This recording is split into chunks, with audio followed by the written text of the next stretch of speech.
நாளைக்கு மேட்ச் தான் அவருடைய கடைசி மேட்சா இருக்கும்னு எனக்கு தோணுது. ஓகே ஏன்னா அந்த பிரஸ் கான்ஃபரன்ஸுக்கு கம்பீர் வந்ததாகட்டும், இன்ஃபேக்ட் நடுவில் ஒரு பிரைம் மினிஸ்டர் வீட்டில் ஒரு மீட்டிங் நடந்ததாகவும் ரோஹித் சர்மா தான் பேசுவாருன்னு இருந்தது. ஓகே ஆனா அதுல கம்பீர் தான் பேசினாருங்கிற மாதிரி நியூஸ் வருது.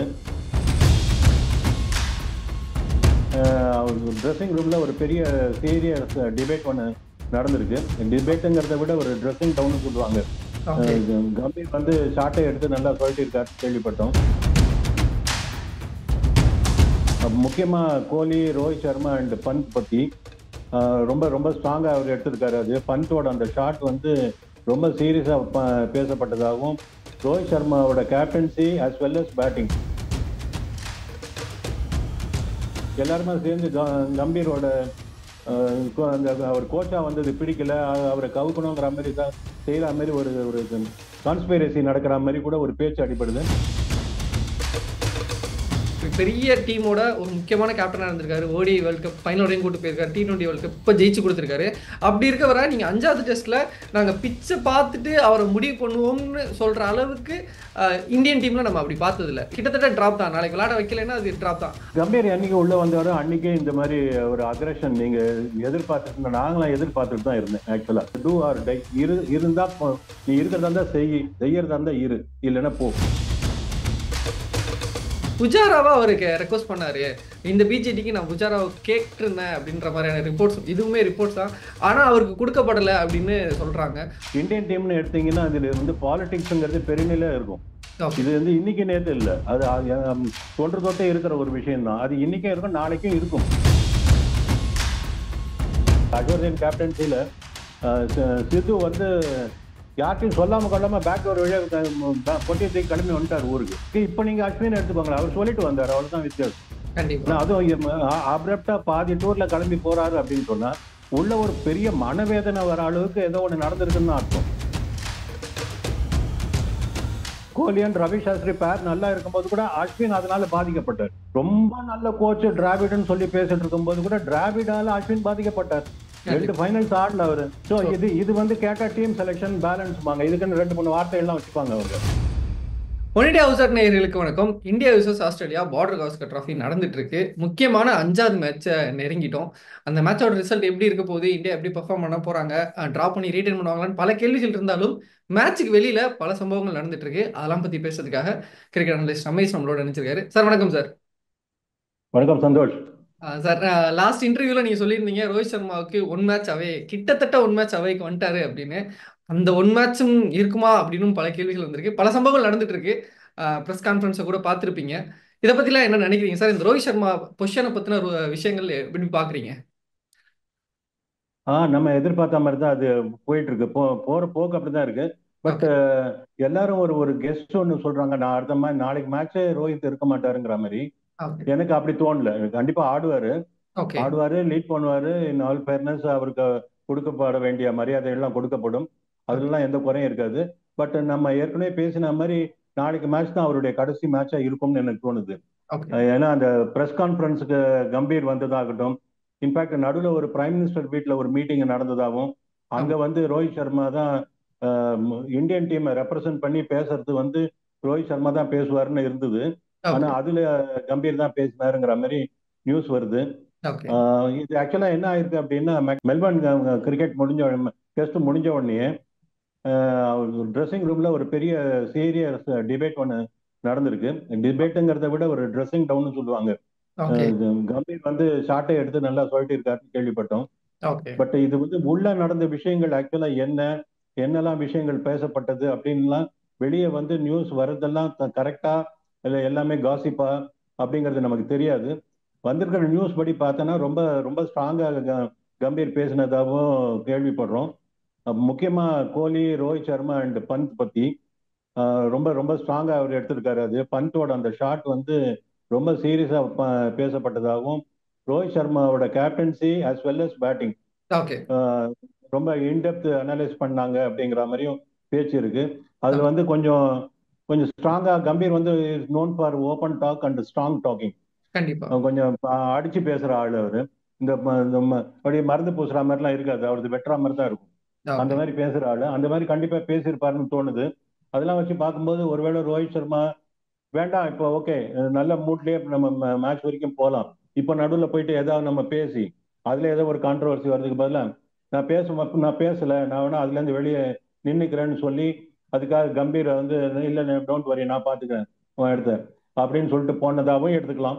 ஓகே. கம்பீரே வந்து ரோஹித் சர்மாவே நீயே ஆட மாட்ட, அதனால இது என்ன நீயே பிரஸ் சொல்லி. கான்ஃபரன்ஸ் நீ வந்து பேசுறது, அந்த ஓகே. இன்னைக்கு வந்து பிரஸ் கான்ஃபரன்ஸ்ல பேசிட்டு நாளைக்கு உன்னை டிராப் பண்ற சுச்சுவேஷன் வந்ததுன்னா அது இட் லுக் வெரி பேட் அப்படிங்கிற மாதிரி சஜஷன் கொடுத்த மாதிரி ஒரு ஒரு ஒரு ஒரு ஒரு பக்கம் பேசிட்டு இருக்காங்க. ஓகே. எதுவா இருந்தாலும் சரி, பட் எனக்கு என்னமோ நாளைக்கு ரோஹித் ஆடுவார்னு தான் தோணுது. One last time okay. ஆடுவார்னு தோணுது. ஒருவேளை நாளைக்கு அவர் ஆடி அதுல செஞ்சுரி அடிச்சிட்டாருன்னா ரொம்ப இன்ட்ரெஸ்டிங் சுச்சுவேஷனுக்கு இந்தியன் டீம் போகும். அது கண்டிப்பா. அப்படிதான் இருக்கு சந்தோஷ். ஒரு மாதிரி ரொம்ப ரொம்ப காசியா இல்ல, கூல் அட்மாஸ்பியர்னு சொல்லுவாங்கல்ல, கண்டிப்பா. அந்த கண்டிப்பா. மாதிரி இல்ல. மறுபடியும் நம்ம ஏற்கனவே எத்தனையோ தடவை பேசியிருக்கோம், ஜெயிக்கிறது தோக்கிறது ஒரு இஷ்யூ இல்லை. அது எந்த விதமா தோக்குறோங்கிறது தான் ரொம்ப முக்கியமான இது. ஃபைட்டே பண்ணாம கன்சீட் பண்ணிட்டு போற மாதிரி, இந்த பண்ணி எடுத்துக்கோன்னு சொல்லி கொடுத்துட்டு வர மாதிரி இவங்க வந்த விதம், பர்டிகுலர்லி நான் நம்ம முதலே சொன்ன குறிப்பிட்ட அந்த 3 பேர், அந்த ஓகே. இப்ப ரிஷப் பந்தே நம்ம சீனியர் கேட்டகரியில தான் சேர்க்க வேண்டியிருக்கு. ஆமா. ஏன்னா பின்னாடி இருக்கிற துருவ் ஜூரல் வந்து ஜூனியர்னு எடுத்து நீங்க பாத்தீங்கன்னா பந்து சீனியர் தானே. அதனால இந்த 3 சீனியர் கிரிக்கெட்டர்ஸ் அவங்க ஆடின விதம் அவுட் ஆன விதம் நான் சொல்லல, ஆடின விதம், ஓகே. அவங்க ஆடினது அந்த அந்த அந்த ஆட்டிடியூடு சரியில்லை. அதுக்கு பின்னாடி வேற ஏதோ இருக்குன்னு கூட ரொம்ப ஸ்ட்ராங்கா பேசிக்கிறாங்க. அது வந்து எல்லாருமே சேர்ந்து கம்பீரோட அந்த அவர் கோச்சா வந்தது பிடிக்கல, அவரை கவுக்கணுங்கிற மாதிரி தான் செய்யற மாதிரி ஒரு ஒரு கான்ஸ்பைரசி நடக்கிற மாதிரி கூட ஒரு பேச்சு அடிபடுது. ஓகே. அதெல்லாம் ட்ரூன்னு நான் நினைக்கல, அப்படிலாம் இருக்கும்னு நான் நினைக்கல. ஏன்னா அந்த மாதிரிலாம் பண்றதுனால யாருக்கும் எந்த பலனும் கிடையாது. ஏன்னா கண்டிப்பா. இந்த இண்டிவிஜுவலா அந்த பிளேயர்ஸுக்கு தான் மதிப்பு கம்மியாகும், அவங்க தான் டிராப் பண்றதுக்கு வாய்ப்பு வந்துருமே தவிர, அதுக்காக நீங்க கம்பீர கவுத்துட்டு நம்ம நல்லா இருக்கலாம்னு இருக்க முடியாது. கம்பீர கவுத்தா இவங்க கவுந்துருவாங்க.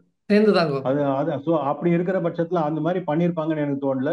பட் ரோஹித் சர்மாவோட டெஸ்ட் கிரிக்கெட் காலம் ரொம்ப பக்கத்துல முடிய போகுதுங்கிறது நல்லா தெரியும். அதுதான் சார். அந்த இடத்துல சார் அவரோட எண்டுக்கு வந்துட்டாரு அப்படின்றது யாரையுமே மறுக்கல. நீங்களுமே பேசியிருந்தோம். நம்ம எல்லா இடத்துலயுமே பேசுறாங்க. பட் ஆனா சடனா ஒரு ஒரு ஒரு ஒரு பெரிய டீமோட ஒரு முக்கியமான கேப்டனா இருந்திருக்காரு. ஓடிஐ வேர்ல்ட் கப் ஃபைனல் வரையும் கூட்டு போயிருக்காரு. T20 வேர்ல்ட் கப் இப்ப ஜெயிச்சு கொடுத்திருக்காரு. அப்படி இருக்கவரை நீங்க 5வது டெஸ்ட்ல நாங்க பிச்சை பார்த்துட்டு அவரை முடிவு பண்ணுவோம்னு சொல்ற அளவுக்கு இந்தியன் டீம்ல நம்ம அப்படி பார்த்தது இல்ல. யூஸ்வலா நான் வந்து ஒரு மிட் சீரிஸ்ல வெளியில போய் பார்த்திருக்கோம். அவங்களா ஸ்டெப் டவுன் பண்ணி பார்த்திருக்கோம். ஆனா நாங்க அவரை டிராப் பண்ணுவோம். கிட்டத்தட்ட டிராப் தான். நாளைக்கு விளையாட வைக்கலைன்னா அது டிராப் தான். அப்படியான ஒரு அக்ரஸிவான ஸ்டேட்டுக்கு இந்தியன் டீம் நகர்ந்துருச்சுன்னு நினைக்கிறீங்களா? கம்பீர் என்னைக்கு உள்ள வந்தாரோ அன்னைக்கே இந்த மாதிரி ஒரு அக்ரஷன் நீங்க எதிர்பார்த்துட்டு, நாங்களாம் எதிர்பார்த்துட்டு தான் இருந்தேன் ஆக்சுவலா, okay. To be frank with you. ஏன்னா அவர் வந்து அந்த மாதிரி அவரோட ஸ்டைல் அந்த மாதிரி. அவர் வந்து டூ ஆர் டை, அவ்வளவுதான். Okay. Do or let's do later on அப்படின்னு இவ்வளவு நாள் இருந்தது. ஓகே. இப்போ அப்படி கிடையாது. Do or die. இருந்தா நீ இருக்கிறதா இருந்தா செய்யறதா இருந்தா இல்லைன்னா போ. ஓகே.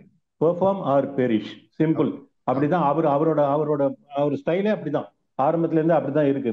எனக்கு ரொம்ப ஆச்சரியமா இருந்தது நியூசிலாந்து சீரீஸ் அந்த மாதிரி தோத்ததுக்கு அப்புறம் ஒரு இந்த பிஜிடிக்கு அவருங்க அந்த டீம் செலெக்ஷன்லாம் பார்க்கும்போது இது கம்பீர் இல்லையோ, கம்பீரோட பேர்ல கம்பீரோட போர்வையில இருக்கிற வேற யாரோ அப்படின்லாம் கூட நான் ஒரு இன்டர்வியூல கூட சொல்லியிருந்தேன். ஏன்னா ஓகே. அந்த அவரோட அக்ரஷன் வந்து சரியா தெரியல. இது கம்பீரோட ஸ்டைல் ஆஃப் ஒர்க்கிங்கா எனக்கு தெரியல. பர்டிகுலர்லி இந்த ஃபர்ஸ்ட் 2-3 டெஸ்ட் மேட்சஸ் போது இன்னைக்கு அவர் பண்ற விதங்கள் இது எல்லாமே அவர் 4வது டெஸ்ட் ஆரம்பிக்கிறதுக்கு முன்னாடி, இஃப் நாட் தேர்ட் டெஸ்ட்டுக்கு முன்னாடி இல்லாட்டா கூட அட்லீஸ்ட் ஃபோர்த் டெஸ்ட்டுக்கு முன்னாடி இது இது அவர் பண்ணிருக்கணுங்கிறது என்னுடைய அபிப்பிராயம்.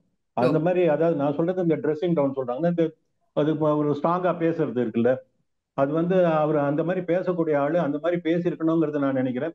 Anyway better late than never தான் எனக்கு தோணுது. என்னை ஓகே. பொறுத்த வரைக்கும் நான் வந்து இப்போ கம்பீரோட சைடு எடுக்கிற மாதிரி தோணும் நான் பேசுறத பார்த்தா. பட் கம்பீரோட சைடு நான் எடுக்கிறதுக்கு காரணம் என்னன்னா, டீமோட பர்ஃபார்மன்ஸ் அவ்வளோ பேடா இருக்கு, ஓகே. அவ்வளோ பேத்தட்டிக்கா இருக்கு. இவ அதாவது டெஸ்ட் கிரிக்கெட் ஆடலைங்க இவங்க. டெஸ்ட் கிரிக்கெட் ஆடல, இவங்கெல்லாம் டெஸ்ட் கிரிக்கெட் ஆட தெரியாத ஆட்கள் கிடையாது. அதனால இது ஏதாவது ஒரு பனிஷ்மெண்ட் அவங்களுக்கு கொடுக்க நேர்ந்தால், அந்த மாதிரி நடக்குமே ஆனால் ஒவ்வொரு பிட்டும் அவங்களா சம்பாதிச்சுக்கிட்டது தான் இந்த சீனியர் கிரிக்கெட்டர்ஸ். நான் ஒன்னும் அவங்க ஐயோ பாவம் பாவங்க அப்படின்லாம் சொல்லவே மாட்டேன். Okay sir. இதுல இன்னொரு முக்கியமான விஷயம், அவர் பேசின விஷயங்கள்ல நிறையது கவனிக்கப்பட வேண்டியது. அதுல ஒரு விஷயம் என்னன்னா, ட்ரெஸ்ஸிங் ரூம்ல நடந்த ரூமர்ஸை பத்தி கேட்குறாங்க. அது எல்லாமே ரூமர்ஸ். அது எதுவுமே வந்து ஒரிஜினல் கிடையாது, உண்மை கிடையாது, அதுல ஃபேக்ட் எதுவும் இல்ல அப்படின்னு சொல்லிட்டு அவரே சொல்றாரு, ஒரு விஷயம் ட்ரெஸ்ஸிங் ரூம்குள்ள நடக்குதுன்னா அது ட்ரெஸ்ஸிங் ரூம்குள்ள தான் இருக்கணும், வெளியில போக கூடாது அப்படின்ற ஒரு விஷயத்த அவர் சொல்றாரு. அப்ப போகுதுன்னு நினைக்கிறாரா அவரு?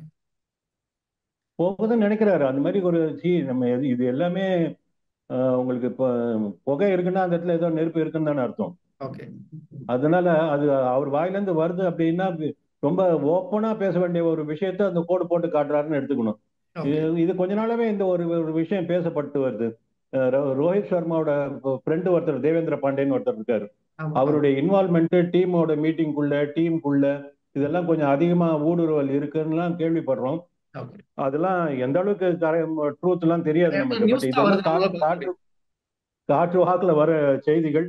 இதெல்லாம் நீங்க இந்த புள்ளிகள்லாம் நினைச்சு பாத்தீங்கன்னா ஒரு கோடு தெரியுது. அதை ஓகே. அவர் மீன் பண்ணிருக்கலாம். Okay sir. இன்னொரு விஷயமும் இப்ப நீங்க சொன்னீங்க, நீங்க இது கௌதம் கம்பீரோட டீமான்னு தெரியல, அவருக்கு வந்து ஃபுல் ஃப்ரீடம் இருக்குமான்னு தெரியல அப்படின்னு. அந்த விஷயத்துல தான் இப்ப இன்னொரு விஷயம் என்னன்னா, புஜாராவா அவருக்கு ரெக்வஸ்ட் பண்ணாரு. இந்த பிஜேடிக்கு நான் புஜாராவை கேட்டிருந்தேன் அப்படின்ற மாதிரியான ரிப்போர்ட்ஸ், இதுவுமே ரிப்போர்ட்ஸ் தான். ஆனா அவருக்கு கொடுக்கப்படல அப்படின்னு சொல்றாங்க. So இது எவ்வளவு தூரம் உண்மையா இருக்கும், இல்லை கேட்டிருக்க வாய்ப்பு இருக்குங்களா? இதுல பாத்தீங்கன்னா சந்தோஷ், இந்தியன் டீம்னு எடுத்தீங்கன்னா அதுல வந்து பாலிடிக்ஸ்ங்கிறது பெருநிலை இருக்கும். ஓகே. இது வந்து இன்னைக்கு நேத்து இல்ல, அது தொன்று தொட்டே இருக்கிற ஒரு விஷயம் தான். அது இன்னைக்கும் இருக்கும், நாளைக்கும் இருக்கும், இருக்கத்தான் போகுது அது. ஓகே. ஏன்னா இதுல வந்து பல்வேறு ஸ்டேட்ஸ் சேர்ந்த ஒரு ஒரு கம்பைன் தானே இது நம்ம பண்றது. இதுல ஓகே. வந்து என்னுடைய ஸ்டேட்டுக்கு உண்டான ஒரு கோட்டா கொடுக்கல, என்னோட ஜோனுக்கு உண்டான கோட்டாக்கு வரல எனக்கு. அந்த பாம்பேல இருந்து நிறைய பேர் ஆடினா, டெல்லி ஆளுங்களை கவனிக்கவே இல்லை, தமிழ்நாட்டு ஆளுங்களுக்கு சான்ஸ் கொடுக்க மாட்டேங்கிறாங்க. இந்த மாதிரி விஷயங்கள்லாம் இந்த சின்ன இந்த லெவல்ல ஆரம்பிச்சு இது நீங்க உருவம் எடுத்து பெருசா போய் டீம் ஸ்குவாட் அனௌன்ஸ் பண்ணதுக்கு அப்புறம் கூட உள்ள மீட்டிங்ல வந்து தகராறு வருது. இதெல்லாம் வருது, நிறைய இருக்கு. அஷோர்தீன் கேப்டன்சில சித்து வந்து யார்ட்டையும் சொல்லாம கொள்ளாம பேக் டோர் வழியா பொட்டி தூக்கி கிளம்பி வந்துட்டார் ஊருக்கு. ஓகே. அந்த மாதிரிலாம் நடந்திருக்கு.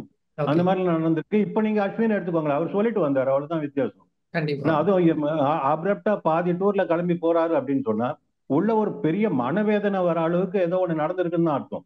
ஓகே. அதுக்கு வந்து அவரு போகும்போது நான் போயிட்டு வரேன்னு சொல்லும் போது எல்லாருமே கை கட்டி நின்று அழுது கழுது பண்ற மாதிரிலாம் பண்றதெல்லாம் வந்து அதெல்லாம் சும்மா ஒரு ஒரு ஃபார் த கேலரி. உள்ள இருக்கிற பாலிடிக்ஸ் வந்து என்னங்கிறது அந்த இதுக்குள்ள பழகினவங்களுக்கு தெரியும் அது. ஓகே. அந்த மாதிரி நீங்க பாத்தீங்கன்னா இன்னைக்கு இருக்கிற இந்த டீமுக்குள்ள எக்கச்சக்கமான பாலிடிக்ஸ் இருக்கு. பர்டிகுலர்லி இது வந்து இந்த பாலிடிக்ஸ் இருந்ததுன்னா கம்பீர் மாதிரி ஆட்களுக்கு வந்து பிடிக்காது.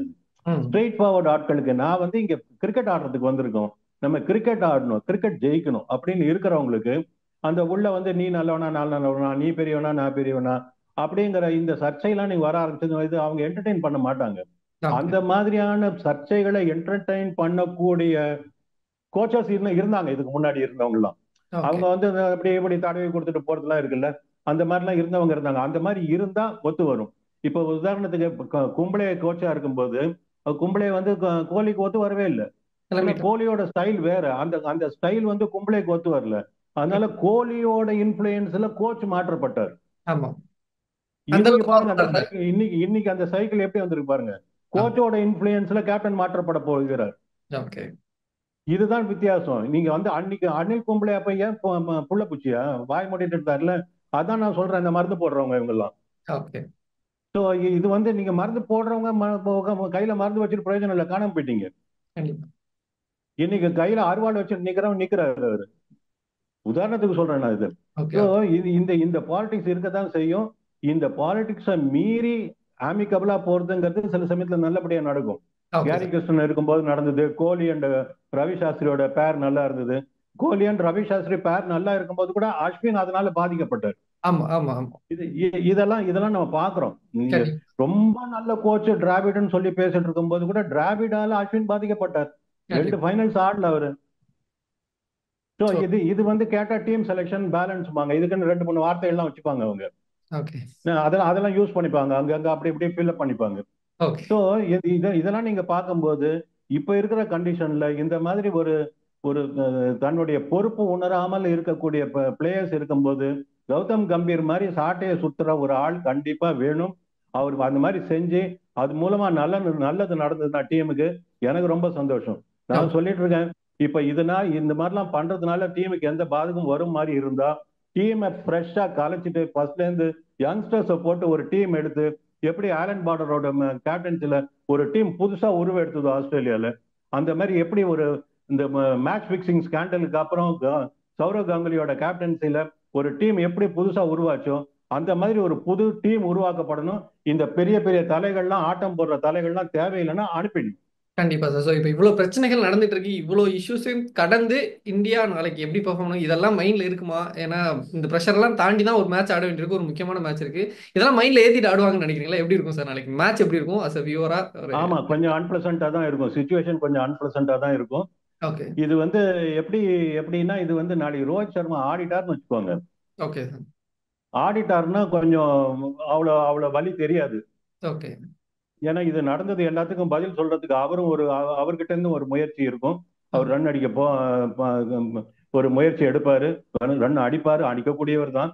அதே மாதிரி பை சான்ஸ் நாளைக்கு சிட்னி டெஸ்ட் வின் பண்ணாங்கன்னா இந்த டெஸ்டும் இந்தியாவோட கலர் மாறும். ஒருவேளை அந்த மாதிரி மாறும்போது ரோஹித் சர்மாவில மாறிச்சுன்னு சொல்றதுக்கு ஒரு கூட்டம் இருக்கும். கம்பீர் அந்த சவுக்கு எடுக்கலைன்னா அது மாதிரி இருக்காதுன்னு சொல்றதுக்கு ஒரு கூட்டம் இருக்கும். ஓகே. அதனால இப்படிதான் இருக்கும். இந்தியன் கிரிக்கெட் இப்படிதான் இருக்கும். இதுதான் நம்மளுக்கு ஒரு இன்ட்ரெஸ்ட் இதுல. ஓகே. Okay sir. ஸோ இவ்வளோ இதையும் தாண்டி நாளைக்கு எப்படி பெர்ஃபார்ம் பண்ண போறாங்க அப்படின்றதெல்லாம் தொடர்ந்து பார்க்கலாம் sir. Thank you sir. Thank you so much for joining with us sir. Thank you Santhosh. Thank you.